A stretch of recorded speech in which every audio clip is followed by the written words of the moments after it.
Fernando Diniz é o novo técnico do Corinthians e a mídia esportiva vem repercutindo negativamente, dizendo que o Fernando Diniz é uma aposta que não vai dar certo no Corinthians. Vou trazer esse corte da mídia esportiva aqui para nós analisarmos juntos, mas antes de tudo eu te peço, se inscreve no News Foots aqui, porque é futebol sempre para vocês. Bora ver se Fernando Diniz é uma boa peça ou não pro Coringão. Bomba do dia, o Corinthians foi rápido e já contratou, já estará no jogo de quinta-feira que você vai ver com a gente aqui, a estreia do Corinthians contra o Platense, em território argentino, a estreia do Timão na Conmebol Libertadores. Fernando Diniz é o cara, hein? Zé Elias, você conhece um pouquinho de Corinthians? Te parece que vai dar certo? Como é que você chama ele? Vitamina? Não, Vitamina é o Silvinho. É o Silvinho, é. Ele, o Silvinho teve até gente lembrando. Mas o Fernando Diniz também jogou no Corinthians. Jogou no Corinthians, mas eu joguei com o Fernando Diniz futsal na GM, né? O apelido dele era Testa. Testa? Testa. Bom jogador, né? Não, bom. Um dos melhores jogadores da safra 7-4 no futsal do Brasil era o Fernando Diniz, né? Tanto que antes de jogar no profissional de futebol, ele já jogava no principal do futsal da GM, que era uma das melhores equipes aqui de São Paulo e também do Brasil. E jogava muito. Então, assim, joguei desde os meus 14 anos, né? Dos 14 até quando eu comecei a jogar.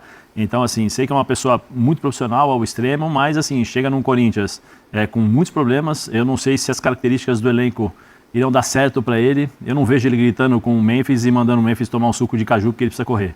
Sinceramente, não vejo isso. Né? Não vejo também a saída de bola lá atrás por conta dos zagueiros do Corinthians, que são zagueiros grandes, são zagueiros pesados, com dificuldade, são lentos. Né? Então tem alguns desafios para o Fernando Diniz fazer com que essa equipe jogue o futebol que ele deseja.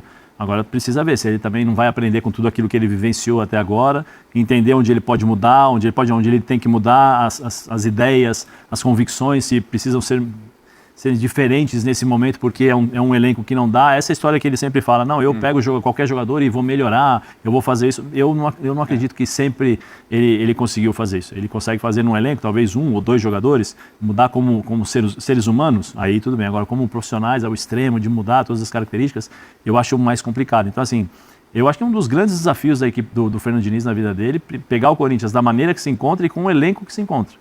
Se ele conseguir fazer esse time jogar da forma como ele espera, sem dar sustos, sem aquele time que você fala assim, vai tomar gol, em vez de fazer, né? Porque infelizmente nos últimos trabalhos que ele fez, ele deixou essa impressão, né? Mas assim, vamos ver, é uma aposta que o Corinthians fez, tem que ver como ele vai ser recepcionado pelo elenco, porque é um trabalho diferente do Dorival. Sim. O Dorival é um cara mais... Os jogadores que trabalham com o Diniz falam muito bem dele, né? Isso, muita gente fala, eu só virei quem eu sou por causa do Fernando Diniz. Alguns. Bruno Guimarães, sim. Rafael Veiga. Mas aí é o lado pessoal, né? Aí é o lado pessoal, é isso que eu estou dizendo, o lado pessoal, que ele ajuda mesmo, porque ele é um cara que tem um coração gigantesco, eu sei, posso falar, assim, é uma pessoa muito do bem. Ele era nervosinho quando era jogador? Sempre foi, ele era briguento, na época de futsal ele era briguento também. Era ele e o Gutão, os dois eram barra pesada. Só que assim, quando você calmo, né? Não, por incrível que pareça, eu era o mais calmo do time. Mas assim, quando ele entra pro campo, né, quando ele entra pra quadra, ele entra pro campo para treinar, ele se transforma, é uma outra pessoa, uma pessoa competitiva, uma pessoa turrão, muitas vezes, que ele tem que fazer exatamente o que ele pede. Então, assim, vamos ver, né? O Corinthians precisa de um treinador, talvez, para dar um chacoalhão no vestiário.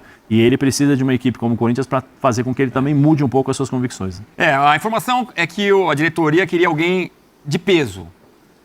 É um cara... Você está elegante hoje, hein, Vitor Birner? Gostei da sua... Uma coisa, boa noite a você, ao Zé, ao craquezinho, aos fãs e às fãs do esporte. Qualquer crédito ou reclamação com as competentes moças que cuidam do nosso figurino. A você também. Eu cumpro as normas mas da empresa.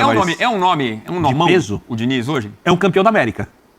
Vale lembrar, porque quando as pessoas falam do Diniz, parece que ela se esquece que ele ganhou uma Libertadores com o time jogando muito bem, sem ter o melhor elenco. O Zé falava do Memphis, e eu acho difícil liderar o Memphis. O Memphis passa a impressão de ser alguém que faz o que quer. Mas também era difícil liderar o Ganso. Não estou querendo comparar, porque são pessoas diferentes, situações diferentes, clubes muito diferentes, e o técnico assume o Corinthians num momento diferente daquele momento do Fluminense.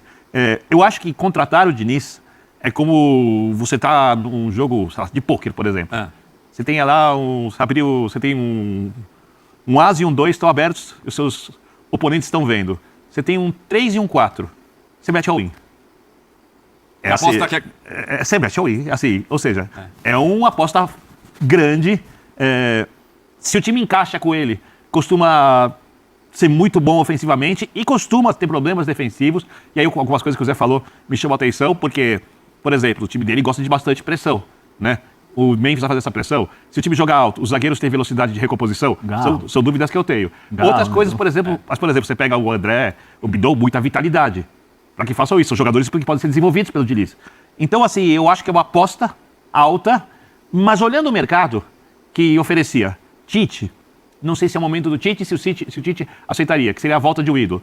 Outra opção, o técnico que nunca erra, que a imprensa adora, Hernan Crespo, mas alguém não quer contratar. Eu também não teria trazido. Então, olhando as opções... O Vojvoda? O Vojvoda é uma coisa muito particular do Marcelo Paz. Se ele não cogitou, ou foi porque o Vojvoda não queria, e ele sabia, que ele com o telefonema resolve isso, né? Ou se, por acaso, ele achou que a missão precisava de um técnico mais pesado. E o Diniz é mais pesado, o Diniz é maior que o Vojvoda. Então, eu acho que dentro das possibilidades do clube que financeiramente está numa situação difícil, o Corinthians faz uma grande aposta. E aposta a gente pode ganhar ou pode perder. É isso aí, torcedor. Fernando Diniz é o novo técnico do Corinthians. Quero que você deixe aqui na sua opinião nos comentários se é uma aposta, se não é. O fato é que o Corinthians pegou o melhor técnico, entre aspas, que está disponível no mercado e que agradou a diretoria. Mas deixe sua opinião nos comentários se você concorda com os analistas ou não. Vai dar certo ou não vai dar com as características dos jogadores que tem no timão. Deixe sua opinião aqui que é muito importante. Se inscreve no Newsfoot para você não perder nada.